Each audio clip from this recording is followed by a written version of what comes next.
Projeto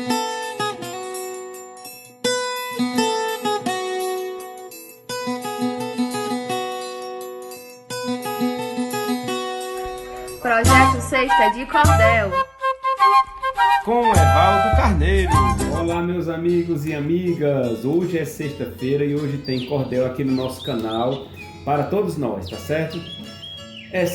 Na semana passada alguém me procurou e a gente conversando, a pessoa me pediu que quando eu fosse fazer a próxima edição do Sexta de Cordel eu falasse de um tema sobre a questão da confiança, né? Quebrar a confiança. Aí a pessoa relatava assim, olha, eu confiava muito em alguém e tal, e essa pessoa me decepcionou. Eu queria que você falasse nesse cordel, no cordel da próxima semana, né? Falar sobre essa questão da você confiar nos outros e a gente ser decepcionado. É claro que eu não perguntei para a pessoa se era um relacionamento amoroso ou se era amizade, eu não entrei nesses detalhes, mas eu quero dizer que eu fiz o cordel. Claro, não vou dizer também quem é a pessoa, né? Mas eu acho que cada pessoa que viveu ou que está vivendo uma situação assim pode pegar para si esse cordel, tá certo? Pode pegar, ele é de vocês. Eu faço, claro, meus cordéis não são meus, e são do meu público, da turma que me acompanha, de todos os amigos e amigas que gostam da literatura de cordel. Então, se porventura você está vivendo uma situação assim, esse cordel é para você,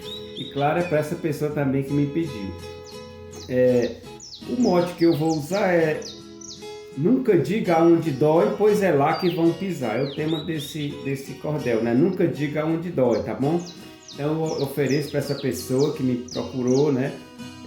Que está inscrito no nosso canal, que é uma pessoa que nos acompanha, e ofereço também para todos vocês, meus amigos e amigas, seguidores aí das redes sociais.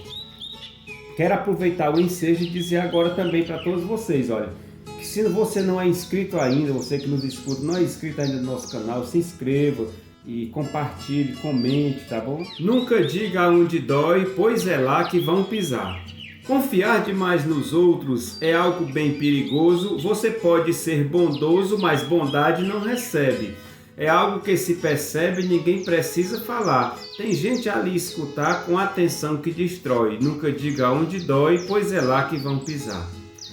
Revelar deficiências para quem torce ao contrário é ser um presidiário de um cárcere consentido, passando a ser punido por decidir confiar em alguém que próximo está, mas pelas costas lhe mói. Nunca diga onde dói, pois é lá que vão pisar.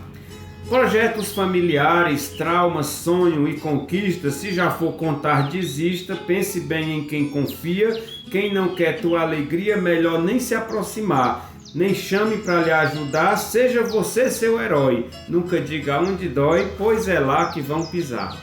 O inimigo, sabendo da tua fragilidade, não tem sensibilidade para respeitar teu momento. Irá pegar teu assento quando você levantar e disser eu volto já. Sua ruína ele constrói. Nunca diga onde dói, pois é lá que vão pisar.